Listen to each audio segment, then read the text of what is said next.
Ya, kembali lagi di konten bereaksi. Ya, kali ini kita kembali mereview film dan bukan film Indonesia atau film eksploitasi, itu bukan ya. Kita nonton film dari negara tetangga kita. Iya betul. Yang katanya bikin banjir air mata. Apakah benar seperti itu? Dan film ini berjudul How to Make Millions Before Grandma Dies. atau nama Thailandnya Lanma. Ya. Ya. Film ini disutradarai oleh Pat Bonetipat dan Tot Sapon Tiptinakon. Ya, jadi filmnya baru aja tayang per hari Rabu ya. Ya. Tanggal berapa tuh? Tahu? Tanggal kemarin. Per tanggal 15 Mei 2024. Jadi tayang di Indonesia. Jadi film ini bercerita tentang seorang cucu yang kerjaannya jadi gamers, Iya. tapi kurang terkenal. Kayak no lab gitu. Kurang terkenal. Yang ya udah main game kerjaannya kan ya. Ya. Dan dia punya teman sepupu ya. Sepupu gitu ya. Namanya Mui. Mui. Nah, Mui ini tuh ngejagain engkongnya, kakeknya. Among. Akong. Akong ini sudah tua ya, tua renta, tinggal berbaring doang dan dia mengurusi lah iya, sampai si Apong ini meninggal. Akongnya ini meninggal. Dan ternyata dia dapat rumah. Iya benar. Dapat rumah warisan dari si Apong ini karena sudah baik menjaga si Apong. Kalau kata Mui, pekerjaan apa mudah dan bergaji tinggi ya. Ya. Dan ternyata si M ini nih pengen. Iya, gitu kayak kan. mupeng ya. Dan dia juga punya nenek yang sudah tua renta.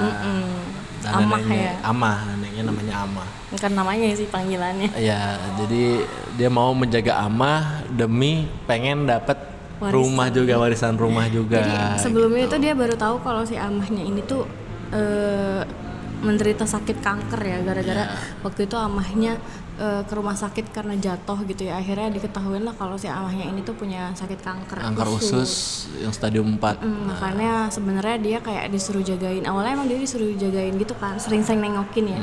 Tapi gara-gara ceritanya Mui itu akhirnya Jadi termotivasi lah gitu ya. lebih bersemangat. Termotivasi lah dia sampai pindah ke rumahnya amah gitu ya Iya. buat ceritanya jagain amahnya gitu kan, sampai amahnya juga bingung ngapain nih bocah gitu.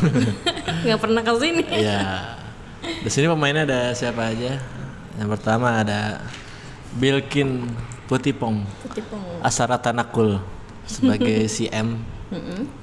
Ada Usa Semkum sebagai Amah ya. Ada Tontawan Tantive Jakul, ini temannya sepupunya si M jadi Mui. Ada Sarinrat Thomas jadi ibunya si M. Iya benar. Ada Sanya Kunakorn atau kakaknya si ibunya Kiang itu. M ya, yang namanya Kiang. Kiang. Ada juga Pong Sarton Jong Wilas sebagai Soe. Soe ini pamannya dia atau adiknya ibunya si ini. Jadi si Amah ini punya 3 anak ya. 2 cowok 1 cewek. Ada Kiang, Kiang. mamanya si M sama si Soe. Kiang ini yang paling berada lah. Paling ya. berada, Dia orang punya kaya.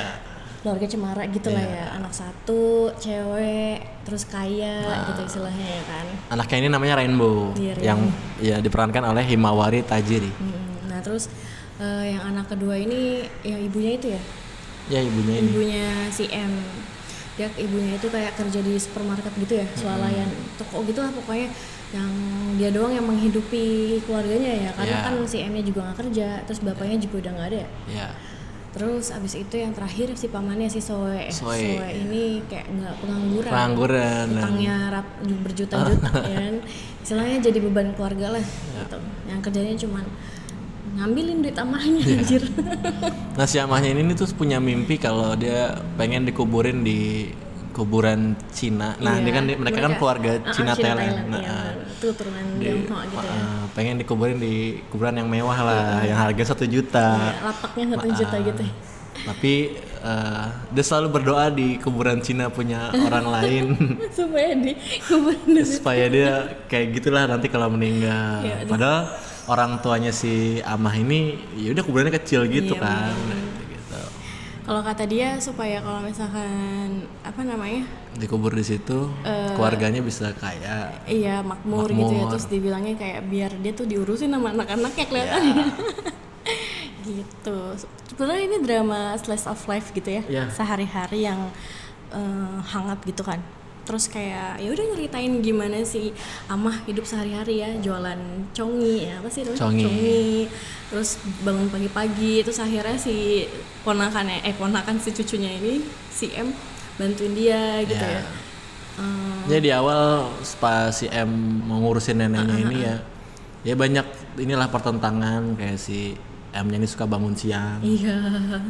Terus suka ngelakuin hal-hal yang nggak penting dan absurd, atau dia nggak tahu apa yang suka neneknya lakuin gitu. Karena neneknya minta beliin ikan goreng. Terus karena antriannya panjang, dia beliin ikan tempat lain. Neneknya bilang 40 tahun sudah beli ikan di sini, kau tidak bisa menipuku gitu. Terus ya udah dibeliin tuh, nongkrong kan lama ngantri, sudah dibeliin, udah pulang katanya udah kenyang, udah makan ikan yang tadi. Capek banget ya. Tapi sebenarnya pada dasarnya kayak ya udah mereka tuh kayak apa, hari-hari mereka kayak jadi kayak komedi gitu ya. Cuma si M ini nggak yang ngeluh gitu loh, karena kan sebenarnya namanya nenek-nenek ada aja gitu yang dikeluhin lah, ada aja yang diomelin lah ya. Udah ribet banget. Sampai udah ngegoyangin Dewinya aja suruh goyang. Ngegeser gitu kan. Dia tuh jadi si Amah ini tuh kayak menyembah pada Dewi apa namanya? Ya Dewi, suatu Dewi lah. Iya, dia punya apa namanya? Dupa dan segala macam buat ibadahnya dia gitu. Pokoknya dia percaya banget sama itu gitu ya. Dia tiap hari dia berdoa gitu. Berdoa buat ya anak-anaknya, buat dirinya sendiri gitu. Walaupun dia juga kesepian. Nah itulah. Iya. Nah dari sinilah akhirnya kan kita tahu bahwa ternyata kehidupannya Amah tuh ya gimana ya, layaknya kehidupan nenek-nenek atau orang tua yang anak-anaknya udah punya keluarga sendiri gitu kan. Kita juga nggak bisa nyalahin siapa-siapa ya di sini ya, karena pada dasarnya namanya anak udah punya keluarga pasti mereka pergilah bersama keluarganya, akhirnya tinggallah dia sendiri gitu di rumahnya gitu ya.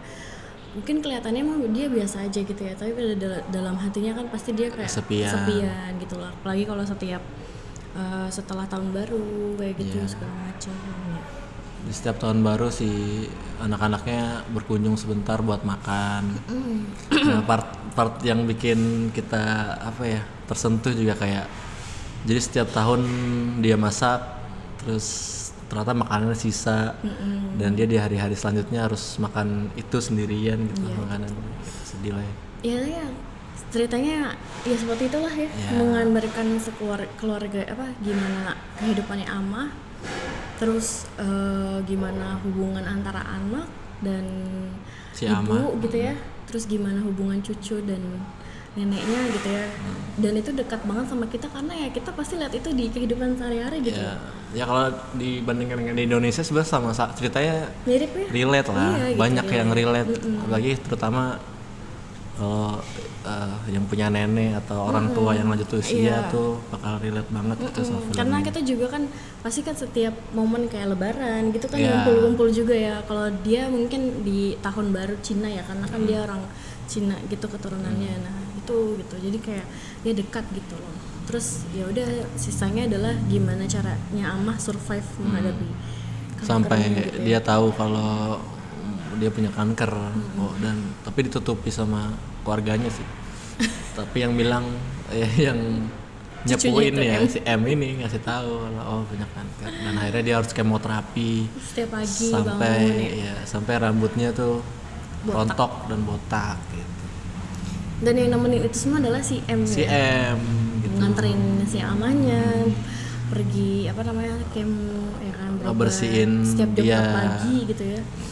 Nah, chemistry di film ini juga hampir setiap adegan tuh punya alasan.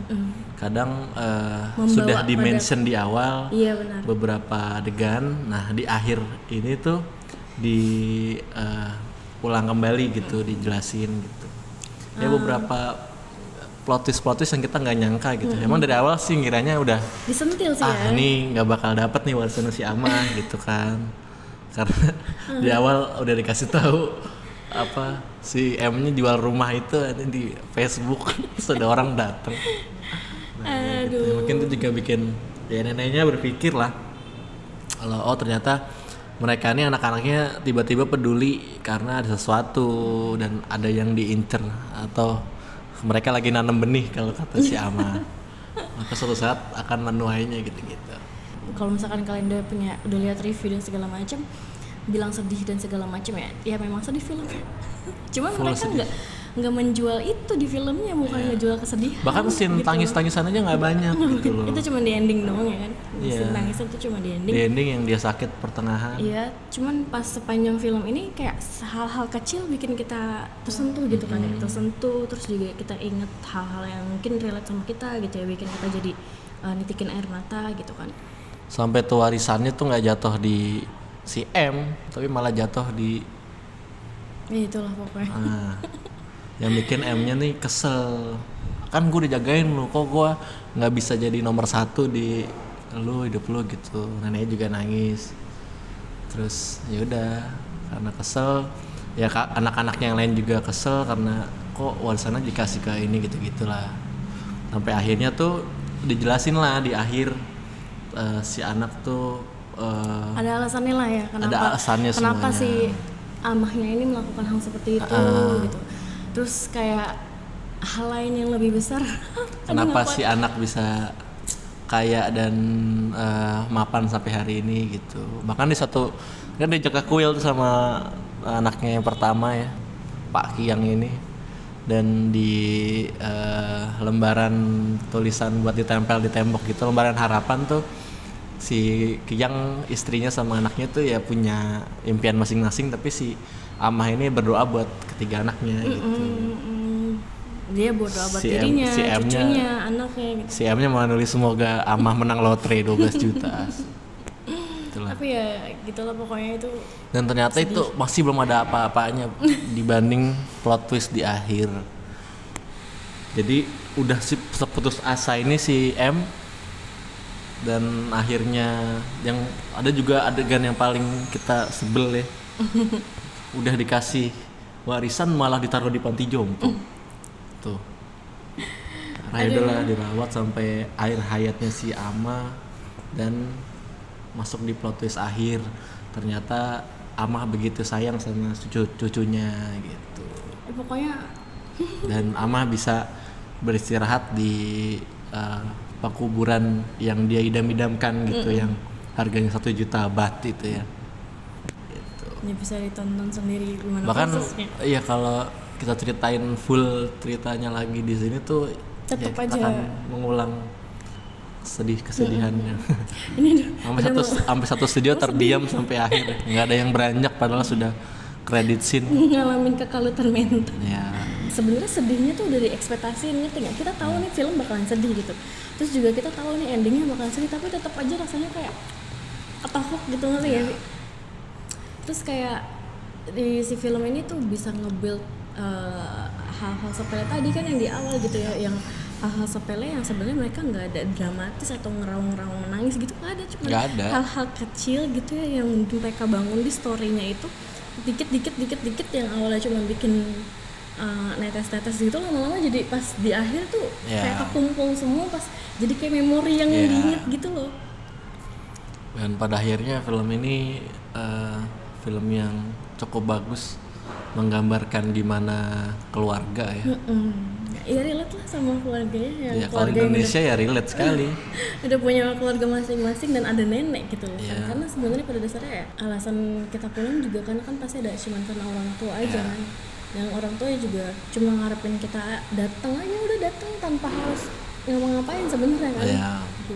Ya sebenarnya kalau dibanding dengan film Korea, meskipun punya makna yang dalam, ya memang ketinggalan di sisi pengambilan gambar yang biasa saja sebenarnya. Nggak masalah ya, karena mungkin masalah, karena dia ngambil hal sesederhana mungkin gitu loh, biar makin dekat gitu. Seperti footage yang diambil dan sinematografinya tuh ya standar sebenarnya buat film. Tapi ya shootnya cantik sih kan, karena ngambil sudut perkotaan di dekat rel kereta gitu kan. Di pinggir kota. Iya, pinggir kota gitu. Ya pokoknya intinya filmnya hangat banget gitu. Hangat dan pokoknya pasti dijamin relate. Karena ini semua umur, coba nonton sama orang tua kalian ya, sama kalau punya anak sama anak-anak kalian gitu. Karena ini sangat menyentuh sekali gitu, drama keluarga yang boleh bagus ditonton bareng-bareng gitu. Sampai ke berapa rating untuk How to Make a Million Before Grandma Dies? 9/10 ya, karena kesempurnaan milik Tuhan. Ya sama 9/10 ya untuk film ini. Memang dari GDH ini tidak mengecewakan. Benar sekali. Jadi kalau mau jadi filmmaker handal, tontonlah 10 film buatan GDH. Lalu rewatch berulang-ulang kali, maka kalian akan seperti Joko Anwar di bidang drama. Iya, di bidang drama tapi karena kan dia nggak punya film horor. Nggak gagal ya pokoknya. Ini bagus banget.